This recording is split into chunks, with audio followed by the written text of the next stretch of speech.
Mahomet, un homme possédé par les démons.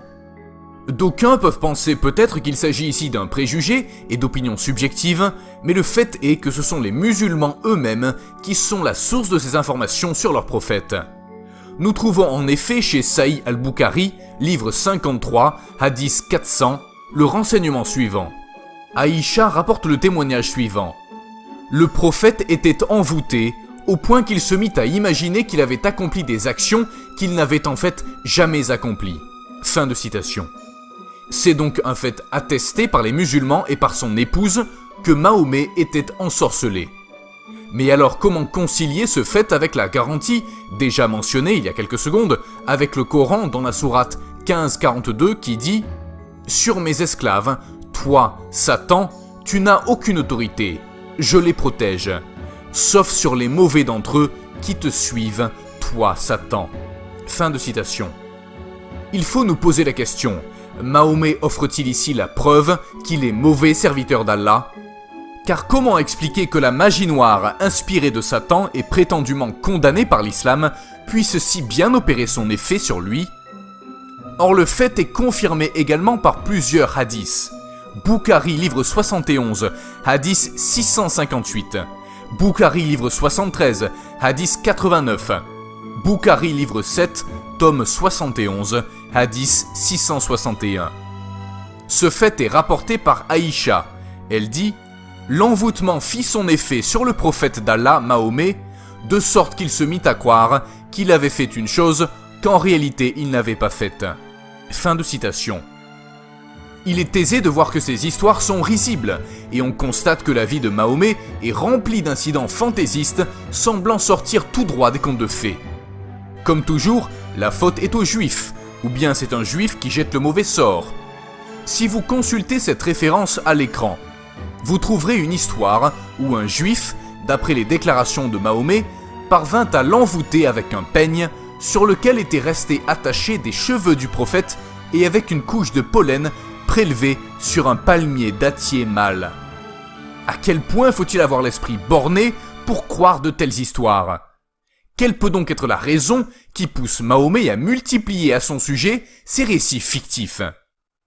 Tout d'abord, il cherche à fournir une justification pour le cas où il a eu un comportement anormal. C'était sa manie de créer des histoires fictives en prétendant qu'il était sous l'influence de la magie noire. La magie noire selon le terme que lui donnent les musulmans, mais le terme de possession semble plus approprié. Ainsi, il trouvait des excuses pour faire passer aux yeux de l'opinion publique les actes sordides auxquels il se livrait. On peut voir l'intérêt que Mahomet avait pour les pratiques de sorcellerie dans ce type de conseils mensongers qu'il aimait donner, attesté par exemple par ce hadith, Sahih Muslim, livre 23, hadith 50-81. Amir bin Sad bin Abu Waqqas rapporte que l'apôtre d'Allah a dit « Celui qui le matin mange 7 fruits du palmier dattier, sur celui-là, les poisons et les envoûtements n'auront aucun effet jusqu'à la fin de la journée. » C'est ainsi que Mahomet distribuait des conseils mensongers, relevant de la sorcellerie, alors que lui-même, par la suite, finit par périr des suites d'un empoisonnement. Pour mieux saisir la gravité du cas de possession que représente Mahomet, il faut se référer au début du hadith suivant, Sahih Bukhari, livre 73, hadith 89.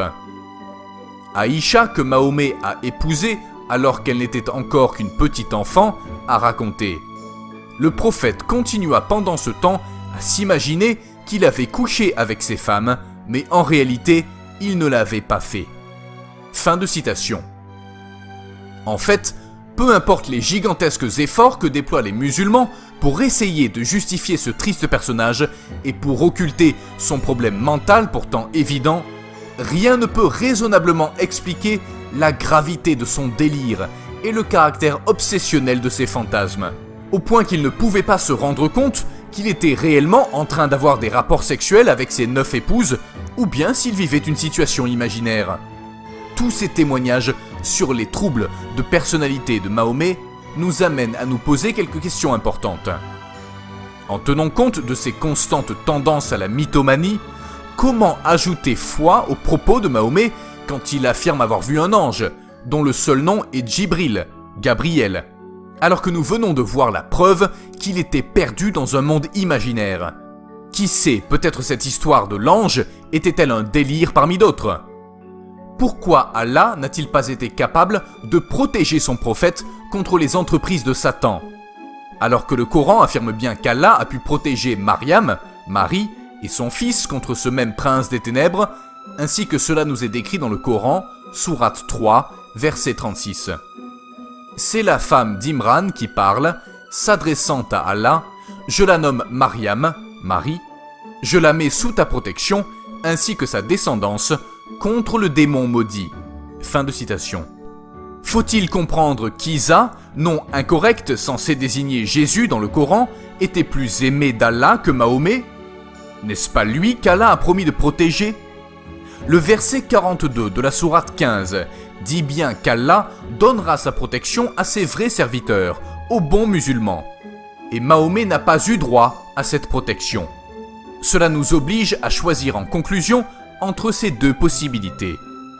Le Coran est un livre mensonger, Allah est représenté par un faux prophète, et ce nom n'est qu'une imposture créée par Mahomet et sa clique, Waraka ibn Naufal et le moine Bouhira. Ou bien, Mahomet n'est pas un vrai musulman, et le verset 42 de la sourate 15 ne s'applique pas à lui, mais seulement aux vrais musulmans. Dans les deux cas, impossible de se soustraire à une évidence, l'islam apparaît comme une fausse religion montée de toutes pièces par un homme, dans l'intérêt de ce même homme.